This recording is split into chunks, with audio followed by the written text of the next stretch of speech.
para discutir un poquito las desigualdades en el Perú. Y lo he organizado en tres bloques. Un bloque sobre economía, un bloque sobre política y otro bloque sobre exclusión y discriminación. Este, básicamente étnico-racial. Como le dijo, habría que añadir a eso el tema de género, pero lo vamos a dejar para la segunda parte. Entonces, les comento, bueno, este es, creo, el mejor gráfico de la evolución de la medida más usada de desigualdad, que es el coeficiente de Gini. Este es del gasto y este es el de ingreso, solo que este se ve mejor que el otro.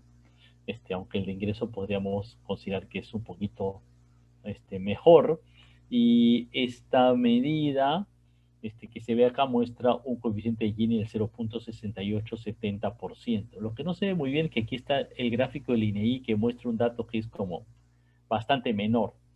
Aquí se ve más clarito. Esta estimación oficial tiene el gran problema de que está basada en las encuestas de hogares y no incluye a los más ricos. Por eso se han hecho una serie de reestimaciones o aproximaciones, ¿ok? Yamada y Castro 2006, Waldo Mendoza y colaboradores en 2011, Cruzaco Seminario y otros en 2018, que muestran indicadores mucho mayores. Les anoto que esta es una discusión que todavía puede profundizarse. Thomas Piketty y colaboradores que trabajan una cosa en el mundo que se llama el World Inequality Database y que sacan un informe anual discutiendo los temas de desigualdad en el mundo y cómo se mide. Pero el resumen de la historia es la desigualdad en el Perú es sumamente grande, no está con tendencia decreciente y es mucho mayor a la estimación oficial. Son los tres mensajes claras. Y estos son los ingresos, ¿no? Los ingresos son los flujos, ¿me explico? ¿Cuánto dinero tienes en el año? Otro tema es la riqueza, es el acumulado, el patrimonio, ¿no? Este, este dato de un cálculo internacional muestra que en el caso del Perú, 4.500 personas que son millonarias, más de $1.000.000, tendrían el 40% de la riqueza nacional, ¿no? Y el 50% de la riqueza nacional la tienen 24 millones de peruanos, o sea, 4.000 tienen casi lo mismo que 24 millones. ¿Ok? Ahí están los detalles. Esta es una estimación, ahí está otra, de otra fuente que mostraría en cuanto a la distribución del ingreso en el Perú la alta concentración del ingreso y que mostraría que en el Perú, bueno, en el 2014 había 9 billonarios, no sé si son tantos ahora, y 111 centamillonarios, o sea, gente con más de 100 millones de dólares, digamos, ¿no? Entonces, son los que concentran la riqueza en el Perú, ¿no? Como el otro lado, ¿no? La desigualdad concentrada en la parte de arriba. Este, una discusión sobre la desigualdad está en los estudios del Banco Mundial, que se basa en un esquema que considera que la gente tiene capital humano y capital físico, y la diferencia en los activos y las rentabilidades de esos activos es lo que marca la distribución del ingreso. ¿Ok? Este, ahora, esta es una mirada, digamos, neoclásica, digamos, ¿no? Bien clásica en el sentido de los factores, cómo están distribuidos los factores, capital y capital humano, porque digamos, el trabajo mismo se distribuye más bien de manera pareja, ¿no? Capital humano, capital financiero, tierra.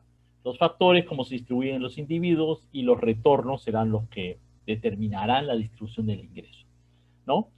Ahora, hay tres temas como centrales en el Perú, creo en el mundo sobre esto. Uno es si la distribución entre el capital y el trabajo está naturalmente determinado por las productividades marginales, como el modelo neoclásico, entonces no hay que discutir mucho esto, o la determinación es política e histórica. Vamos a discutir un poquito los datos sobre eso. Luego la estructura económica, los temas de la heterogeneidad productiva, el dualismo, la informalidad, y luego el tema de la estructura de los mercados y las rentas monopólicas. Discutiremos un poquito sobre eso. Entonces, acá algunas teorías económicas para explicar la desigualdad en el ingreso en el Perú, ¿no? Un enfoque de clases sociales. capitalistas versus trabajadores, que podría llamarse un poquito una teoría marxista de la explotación, ¿no? La diferencia está entre estas clases sociales. Y como esta clase no es mucho de teoría, sino de datos, estos son los datos. ¿Cuánto, qué porcentaje del PBI pertenece a los salarios? ¿No? Era 40% hacia el año 60 y de ahí se ha reducido sustancialmente y ahora es algo del 32%. Entonces, pues como ven, es una tendencia marcada a la baja a partir de todos estos años, ¿no? 60, 70, incluso, ojo, durante el gobierno de Velasco, supuestamente pro trabajador, los datos no muestran que haya una mejora, empeoró en la gran crisis, digamos, de fines de Alan García, comienzo de Fujimori 88-92, ¿no? Y luego una recuperación muy lenta, pero muy por debajo de lo que había habido. Y por si acaso esa participación es menor en el Perú que en Estados Unidos. ¿Ok? Hay una discusión sobre cómo se mide esto, pero ahí están los datos, es una de las medidas que se tiene. ¿Ok? Pero tal vez una explicación es curioso, ¿no? Porque uno pensaría, bueno, ¿por qué, no? Dejémosle el por qué. Esto mostraría que los trabajadores han perdido ingresos respecto a los capitalistas, a los dueños de las empresas, ¿no? Una posibilidad tiene que ver también con algunas medidas regulatorias de políticas como el salario mínimo, que como ven aquí, a lo largo del tiempo, estas series son largas, ¿no? Del 60, cayó sustancialmente, ¿no es cierto? Ya un poco, este 74 es el pico del gobierno de Velasco, digamos, ¿cierto? Y de ahí cae hasta el 93, una recuperación leve, ¿no?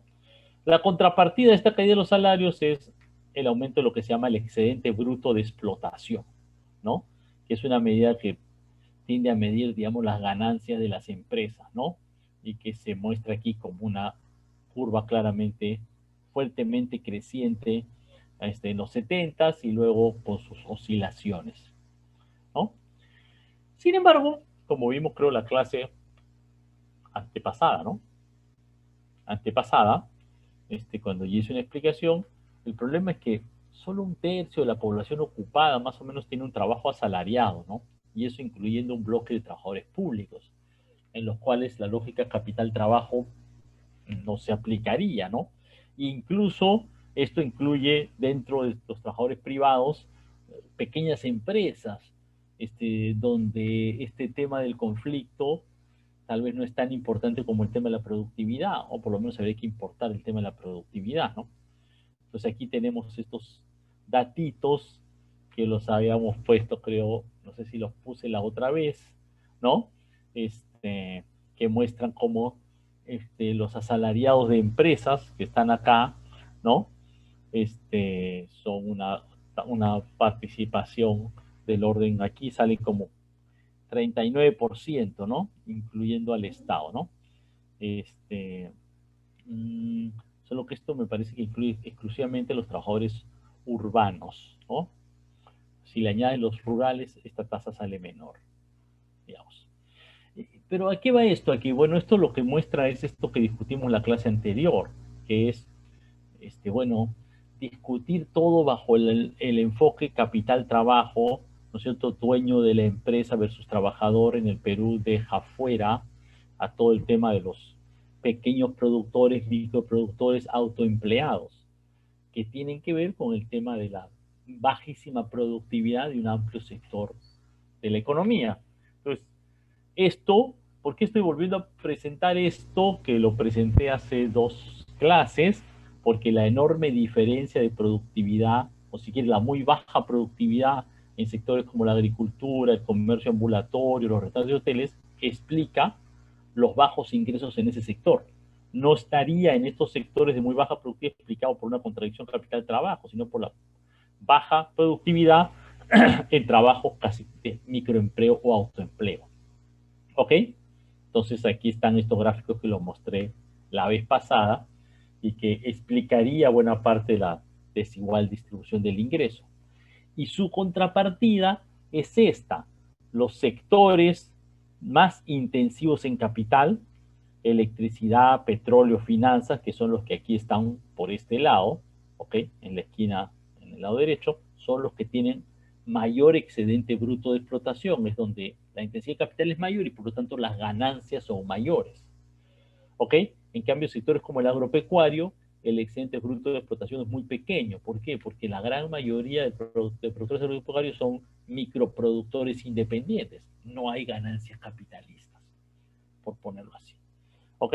Esto viene de las cuentas nacionales del INEI, ¿no? Refleja efectivamente la idea de que la historia de las productividades también tiene que ver con la relación capital-trabajo y los ingresos. Voy a pasar esto. Voy a avanzar un poquito, porque esto es una parte de una historia. Parte de la discusión aquí es qué ha pasado en los últimos años, cómo así se ha reducido la pobreza. Y lo que parece haber sucedido es que el ingreso agropecuario, según un cálculo de Richard Webb, luego de muchos años de estancamiento, Richard Webb ha hecho un calculito que dice que más o menos creo que de 1910 hasta 1995 o algo así, el ingreso agropecuario aumentaba 1% anual. Y de ahí pasó a aumentar 4 a 5% anual, que es lo que ha aumentado fuertemente los ingresos de los pobres, ¿no? Entonces, esto genera que los ingresos de los pobres aumentan y eso tiende a reducir la desigualdad. ¿Me explico? La pregunta más de fondo es, bueno, ¿esto es como parte de un sistema económico en su conjunto o es un proceso económico-social propio, ¿no? Más vinculado a la educación, a la acción estatal. Esta es una pregunta abierta. ¿Ok? Dato adicional sobre el tema de las diferencias de productividad y las diferencias de ingresos es que uno puede vincular un poco eso a la diferencia de ingresos entre las regiones, ¿no? O sea, esta mirada de diferencia de ingresos es una mirada sectorial, ¿no? Esta mirada es una mirada geográfica, ¿no? Digamos, ¿no? Aquí lo que se puede ver, hasta para los años 2017 y 2018, ver unos manuales, como hay grandes diferencias, grandes diferencias de ingresos entre los que viven en Lima y los que viven en las zonas rurales. Se puede asociar un poco a lo anterior, un poco, en el sentido que, claro, estos rurales son trabajo agropecuario de baja productividad, como vimos en el gráfico anterior. Pero la minería debería estar acá. Pero bueno, estos son ingresos promedios de los hogares captados por la ENAO, ¿ok? O sea, aquí no llega a captar la diferencia con las grandes ganancias y las grandes riquezas que vimos al comienzo. ¿Ok? Están como fuera de este gráfico, que probablemente están muy concentradas en Lima. Probablemente este gráfico en la realidad es mucho mayor acá, ¿no? Porque los muy ricos no están captados en esta encuesta. De todas maneras, esto lo que muestra es que, esto es interesante además por si acaso, porque no tengo aquí el dato, pero lo hay por ahí, las diferencias entre regiones en el Perú son de las más grandes que hay en América Latina. O sea, el donde te ubicas geográficamente en el territorio nacional es en el Perú un mayor determinante de las diferencias de ingresos que en muchas otras partes de América Latina. ¿Sí? Entonces, es una dimensión adicional a tener en cuenta. Estoy un poquito rapidito, pero bueno, tenía bastantes cosas por decir y no quiero dejar de tener un rato para discutir las lecturas. Entonces, primer tema, la diferencia entre capital-trabajo, ¿ok? Regreso. Primer tema, la diferencia entre capital-trabajo, ¿ok? ¿No? Es importante, hay una diferenciación y una pérdida en el tiempo, pero esto no es la mayor parte de la población, la mayor parte de la población no es asalariada. Segunda gran explicación, tenemos un gran sector de muy baja productividad, que es muy pobre, que está fuera de las relaciones capital-trabajo. ¿Ok? A pesar de eso, ese sector ha ido mejorando en los últimos años. Es una gran pregunta el por qué. Y esto además se refleja geográficamente. Seguramente los sectores tienen que ver con el bajo ingreso de la selva rural y sierra rural, pero esto es un poco más complejo, ¿no? Que simplemente los sectores expresados en los territorios. Tercer gran discusión económica es un Estado que no redistribuye, ¿no? Y esto tiene, explico, ahorita vamos a ver los datos, pero esto tiene por un lado una baja presión tributaria. ¿Qué quiere decir con esto? Que para que la distribución del ingreso mejora, muchísimos países recaudan impuestos y los devuelven a la población en la forma de derechos sociales de educación, salud y seguridad social. Eso depende esencialmente de que el Estado pueda tener recaudación tributaria. También depende de si la recaudación tributaria recae sobre todo sobre los ricos o sobre los de abajo, es decir, el carácter redistributivo, progresivo, regresivo de la tributación, que no lo estamos viendo acá. Pero bueno, este grafiquito muestra que el Perú, ¿no? Ha tenido una presión tributaria de, no sé, fiscal en total, ¿no es cierto?, de 15, 16%, ¿no? Mientras que el promedio latinoamericano está alrededor del 24%, y la brecha entre el 90 y ahora, digamos, no solo no se redujo, pero luego se ha ampliado sustancialmente, ¿no? Entonces tenemos un problema de recaudación que tiene que ver con la evasión. Pero este grafiquito es el que me voy a detener un ratito más, porque esta es la esencia de esta discusión, que es un cálculo que hizo la OCDE, la CEPAL hace algunos años. Este grafiquito es súper chévere y muy revelador a mi juicio. Dice esto, se los voy a explicar. Las barras rojitas muestran para cada país cómo es el coeficiente Gini antes de impuestos y transferencias, es decir, mi sueldo bruto, mi ingreso bruto, y sin considerar lo que el Estado me puede estar dando en educación, salud y seguridad social. Y aquí pueden ver cómo, no sé, en Suiza esa desigualdad, ese coeficiente Gini es como 0.38, y vamos a agarrar Estados Unidos, a ver, esa desigualdad es como, ese Gini es como 0,5. Pero entre estos países el Estado redistribuye, y luego de impuestos la desigualdad pasa de ser este punto de acá, que en Estados Unidos está como 0.5, lo baja acá a 0.38 en Estados Unidos. En Irlanda lo baja de 0.6 a 0.3, lo baja fuertemente. ¿Dónde es esto? Bélgica parece, o Australia. Me explico, la diferencia entre el rojo y este celestito grisecito es lo que el Estado redistribuye, que está puesto acá como variación porcentual. Todos estos países desarrollados de la OCDE, ¿ok?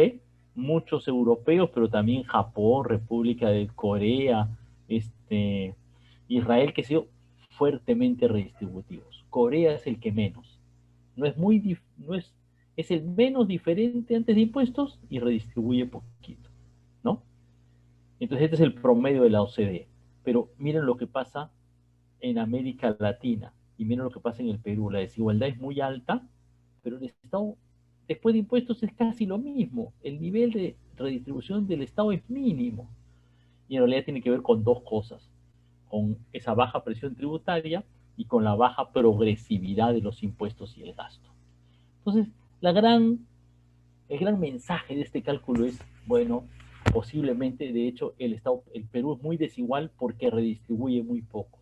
De hecho, una de las cosas llamativas de este gráfico es que si uno ve el Perú acá, es el tercero, el Perú es, antes de impuestos, tan desigual como Francia. O sea que Francia es tan desigual como el Perú, solo que Francia comienza con este nivel de desigualdad y el Estado interviene y baja la desigualdad un montón. En cambio, el Perú comienza con este nivel y se queda ahí mismo, ¿no? La gran diferencia, si ven acá, muchos países de la OCDE tendrían una desigualdad antes de impuestos no tan lejana a la del Perú, incluso Irlanda mucho mayor, pero el Estado redistribuiría mucho más. Este cálculo es bien interesante y muestra ¿qué nos dice esto? Que es como que me he preocupado en la explicación 1 para hablar si los salarios y las ganancias de capital son muy distintas, o si el tema es la productividad, y este gráfico parece ser, en realidad, el gran problema es que el Estado no redistribuye, ¿no? Y eso se refleja en que el gasto en educación y salud son muy bajos, ¿no? Este es el gasto en educación como porcentaje del PBI, Bolivia está por acá, ¿no? Brasil, México, Argentina, Colombia, Perú a la cola. Estos son datos de salud pública, ¿no es cierto? Otros países 10, 6, 5, Perú 3.3. Médicos por habitante, eso se refleja en pocos médicos por habitante, pocas camas hospitalarias, casi no hay unidades de cuidados intensivos y ventiladores, no había, esto es antes de la pandemia, esto se ha multiplicado por 5, creo, ¿ok? Que ha llevado a la tragedia que tenemos ahora, ¿no? Menos gente con baño que en otros países de América Latina, más mortalidad de los niños, etcétera, ¿no? Y con muchas diferencias al interior del país, porque si el Estado no iguala las condiciones, entonces la esperanza de vida en Huancavelica es muchísimo menor que en Lima. La desnutrición crónica en Huancavelica es, no sé, 7 veces la de Lima. Este dato está un poco antiguo, pero no importa, ¿no? Y en fin, aquí hay todos los datos. En la anemia pasa algo parecido, digamos, ¿no? En Puno, en Cusco es muchísimo más que en Lima, ¿ok? Este, entonces aquí hay un gran tema, ¿no? La escasa redistribución del Estado que aquí estoy subiendo, se mide como ingresos Gini en plata, también se refleja en desigualdad en educación, en salud, en esperanza de vida. Entonces he pasado rapidito esto porque quería presentarles un poco los datos, pero también no tengo un resumen completo de esta primera parte económica, en realidad. La primera parte económica diría algo así como esto. Uno, sí, el Perú parece tener una alta desigualdad económica. El coeficiente Gini ajustado es muy alto. Sí hay una cierta cantidad de billonarios y centimillonarios y una buena concentración, una importante concentración de la riqueza. ¿Ok? Entonces la desigualdad económica es muy grande. Y tenemos tres grandes explicaciones. Una, posiblemente que no alcanza tanto, es los salarios son bajos, presumiblemente por un tema de poder político, ¿no? Entre el capital y el trabajo, porque han caído mucho, la distribución entre capital y trabajo ha favorecido mucho al capital en desmedro del trabajo en los últimos años. Gran explicación, pero eso solo abarca una parte minoritaria de la población, porque la mayor parte de la población está en pequeñas producciones individuales, ¿no? La segunda parte de la explicación es, bueno, ¿por qué estamos tan desigual? Porque hay una grandes empresas que pueden ser muy productivas, que tienen un alto excedente de explotación y un montón de microproductores, ¿ok? De agriculturas y ambulantes, campesinos y ambulantes que producen muy poco, ¿no? Entonces, digamos, como la estructura económica de productividad, pero también de propiedad del capital, expresa la gran diferencia de ingresos, ¿ok? Sin embargo, para complejizar esa imagen, miren, los campesinos han logrado mejorar, los pequeños productores agropecuarios durante bastantes años han logrado mejorar sus ingresos significativamente, lo cual ha reducido un poco la desigualdad hacia una fuerza igualadora. Interesante. Tercer elemento para analizar la desigualdad económica es la redistribución del Estado. Ajá, buena parte del tema no es solamente cómo funciona el mercado laboral y cómo funciona la productividad de las empresas de la gente, el trabajo privado, sino cómo funciona el Estado, captando impuestos, recaudando impuestos y otorgando beneficios de educación, salud, seguridad social a la gente. Y ahí los cálculos que hay muestran que el Perú está muy mal, digamos, ¿cierto? ¿No? Muestran que la desigualdad no sería tan grande y que la igualación del Estado sería menor. Ahora, ojo, este temita de que si la desigualdad es muy grande, aquí hay un gran problema con estas líneas rojas, ¿no? Que la desigualdad de comienzo. ¿Por qué? Porque si ven aquí el Perú sale con un Gini de como 0.5, pero los gráficos corregidos les he dicho que el Gini es como 0.7, ¿no? Hay todo un tema con la medición de este Gini, ¿no? Que nos deja todavía una duda ahí. Ok, pero en fin, todo el tema de la recaudación y la redistribución es importante. Ok, tiene efectos en todos estos indicadores económicos y sociales. Sociales, lo voy a pasar rápido. Tercer tema adicional es la intersección entre la economía y la política. Tal vez lo voy a poner como intersección, ¿no? Porque estoy en desigualdades económicas, ¿no?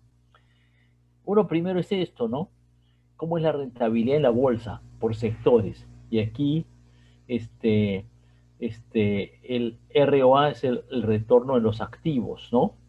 El celeste return on sales sobre las ventas, ¿no? Y el ROE es el return on equity, o sea, del patrimonio mismo de la empresa. Aquí lo se ve que sectores como bancos y AFPs y seguros son los que tienen más retorno, ¿no? y servicios públicos que son regulados, o sea, servicios públicos que está diciendo, electricidad, telecomunicaciones que son regulados, pero son los que tienen más rentabilidad, ¿no?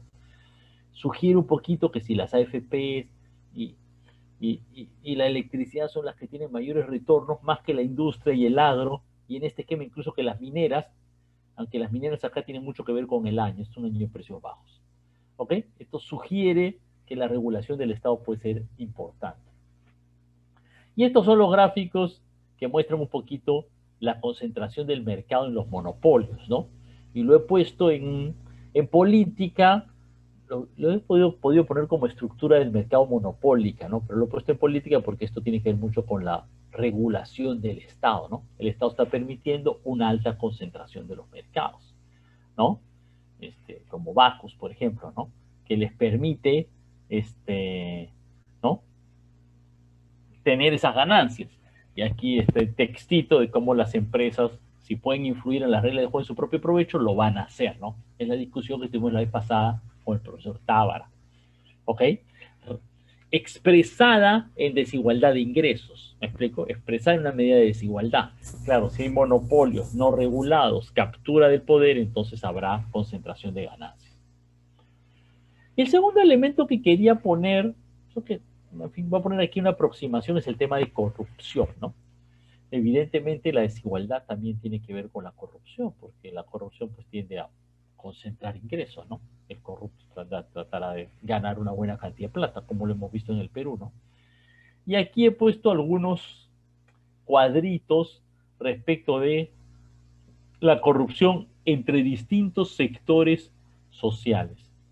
Esto es interesante porque, primero, ¿cuántos pagan coima? Por ejemplo, a la policía. No me acuerdo exactamente cómo es el dato, pero claro, los más ricos pagan 32% de veces y los más pobres pagan 26% de veces, ¿no? El Poder Judicial también los ricos pagan un poco más que los pobres, digamos, ¿no? Como oportunidad de veces. Pero este dato es ¿y cuánto paga respecto a su gasto? Entonces, una persona, digamos, rica este del quintil 5, digamos, clase media, alta, ¿no? ¿Cuánto paga de coima la policía? El 2% de su gasto. Pero un pobre, ¿cuánto paga de coima la policía? 11% de su gasto, ¿no? Al sistema judicial, igual, ¿no? Digamos, 0,6%. Aquí estos sectores, 4%, ¿no? O sea, la corrupción en las instituciones, reflejada porque lo que la gente ha respondido en la ENAO afecta particularmente a los más pobres. Ahora, este dato, pues, no tengo un mejor dato en realidad, ¿no? Tal vez sí, ¿por qué? Porque aquí estoy expresando lo que le cuesta a la gente, ¿no? Cómo la corrupción afecta más a los más pobres. Pero no estoy pudiendo expresar con un dato cómo la corrupción pues concentra dinero en la cúspide de la pirámide, ¿no? Este, es algo que no sabemos, ¿no? De hecho, son pues sonados los casos de los sobornos multimillonarios, ¿no? O sea, ya Odebrecht, ¿no? Pues pagan, pues, no sé, 10 millones, 2 millones, 5 millones de dólares, ¿no? O sea, coimas que van pues al grupo de más ingresos, pero no tenemos un dato tan nítido que nos permita identificar, ¿no es cierto?, las magnitudes, ¿no?, que pueda representar eso respecto a la desigualdad de ingresos en el Perú, ¿no? El cálculo más conocido, ustedes saben, es de un historiador que se llama Alfonso Quirós, ¿no?, que calcula que el costo de la corrupción es como 4 o 5% del PBI anual, pero honestamente es un dato grueso y claro, ahora sí son como los grandes casos de corrupción, ¿no? O sea, sería una gran concentración de los recursos en la parte de arriba. Tal vez debería añadirlo. Por último, quería añadir el tema, la desigualdad, digamos, social, ¿no? Y voy a, como he dicho, estoy dejando el tema de género para discutirlo más con ustedes, que han leído la lectura y qué sé yo, bastantes temas acá, y ver el tema como étnico y lo que pasa en las zonas rurales, ¿no? Es todo un tema, ¿no? El tema, digamos, étnico-racial, ¿no? Primero, para que tengan una idea de si esto es importante en el Perú, ¿no? Esto según el último censo, ¿no? Un 15%,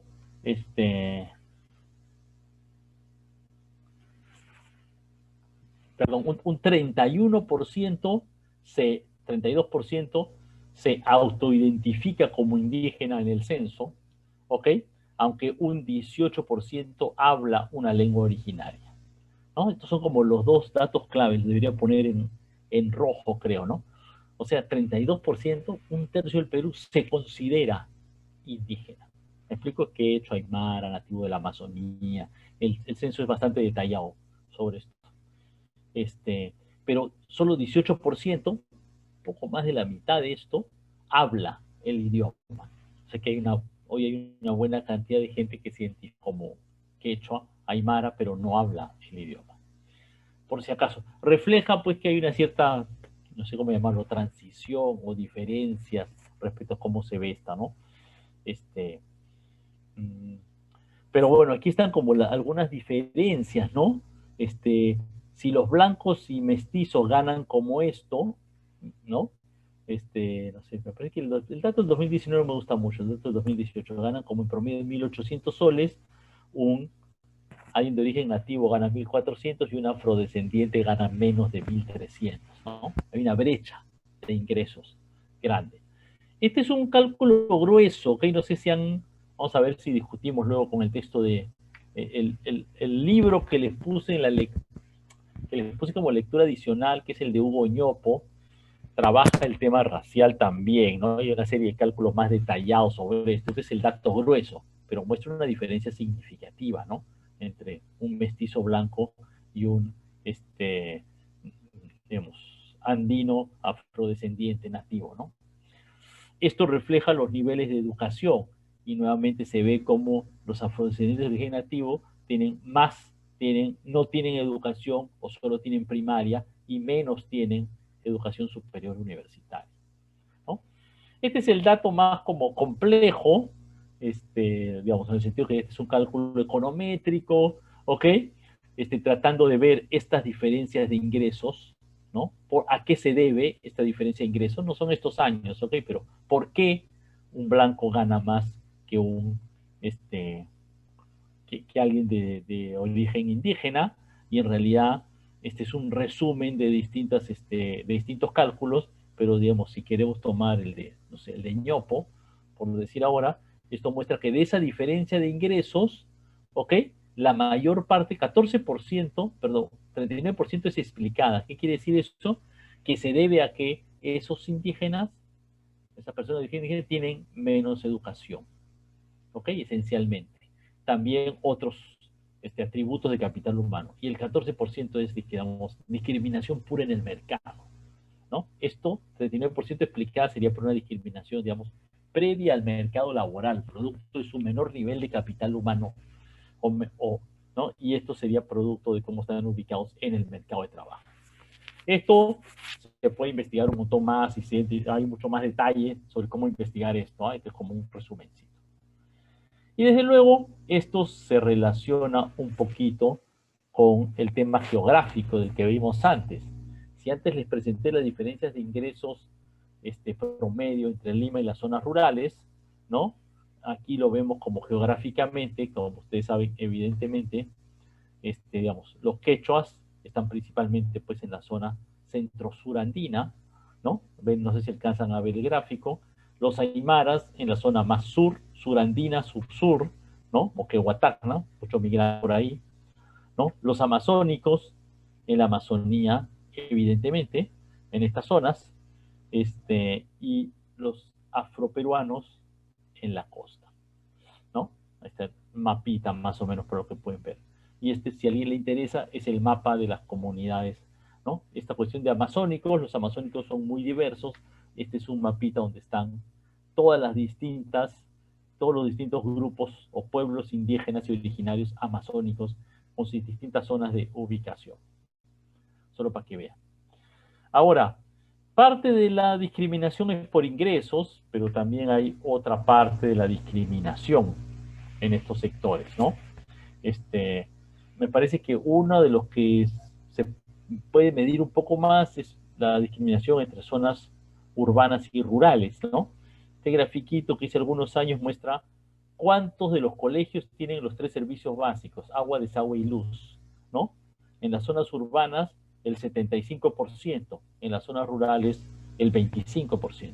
Y eso que, como ven acá, mejoró un montón, porque 20 años atrás, en las zonas rurales, prácticamente ningún colegio tenía los 3 servicios básicos. ¿Ok? Y hace 10 años todavía apenas un 15% de los colegios, ¿no? Tenía los 3 servicios básicos, ¿ah? O sea, no estoy diciendo internet, nada. Agua, desagüe y luz eléctrica, nada más. ¿Ok? Y ven aquí que la gran mayoría de colegios rurales no tienen, los colegios urbanos sí los tienen, ¿no? Entonces, muestra una discriminación en el sentido que es un indicador bien básico de que la educación pública, estamos hablando de colegios públicos, la educación pública, bueno, tiene una mejor calidad en las zonas urbanas que en las zonas rurales, ¿no? Este es otro indicador que hice hace unos años, con un estudio, está un poco atrasado los datos, ¿no? Pero ¿qué porcentaje de los colegios en zonas indígenas les enseñan en su lengua materna? Y aquí lo que dice es cuántos, apenas el 12%, 10%. ¿Ok? Tanto en zonas urbanas como rurales. O sea, la mayor parte de niños en comunidades indígenas no estudian, no tienen ninguna conexión con su propia lengua. ¿Ok? Entonces, obviamente, muestra que la educación es más pobre. Aquí otra diferencia sobre las zonas urbanas y rurales, la desnutrición crónica infantil. En las zonas rurales, ¿no? Es mucho mayor que en las zonas urbanas, ¿no? Las zonas rurales son estos triangulitos grises, en las zonas urbanas son estos cuadraditos, sean ladrillo, de color ladrillo, diría, y ven aquí que hay una brecha sustancial. Ojo que es interesante que del 2000 en adelante la brecha se ha reducido, ¿eh? O sea, la desnutrición crónica rural ha caído más que la urbana, y por eso la brecha, que es este amarillito con X, ha caído, ¿no? O sea, hay una reducción, pero hay una brecha que es sustancial, ¿no? La desnutrición crónica en zonas rurales es como el triple que en las zonas urbanas, ¿no? Y por ahí creo que tenía un grafiquito por regiones. Esto es como un indicador todavía más crítico, mortalidad infantil, cuántos niños se mueren, ¿no? En zonas urbanas, aquí sale como 12 por mil, por si acaso, este no es por ciento, este dato es por mil, ¿no? 12 por mil, en zonas rurales sale como 21 por mil, ¿no? Hay una diferencia. Y esto, en buena parte, tiene que ver con la atención de salud. ¿Por qué? Porque causa principal de esta mortalidad es lo que se llama la mortalidad neonatal, los niños recién nacidos, que tiene que ver mucho con el parto. ¿Ok? Los partos con profesionales de salud calificado en las zonas urbanas son casi 100%. Creo que el dato está como en 99%. En zonas rurales ha mejorado bastante en los últimos 20 años, ¿ah? Pero todavía no llega al 80%. Ahora, la brecha se ha cortado significativamente, eso es importante anotar, pero fíjense, todavía hay una diferencia, ¿no? O sea, aquí en este grafiquito, todavía más de 20% de los partos de mujeres rurales son sin un profesional de salud calificado, o sea, sin una ayuda profesional básica. Ok, entonces eso es lo que yo quería como presentarles. Creo que al final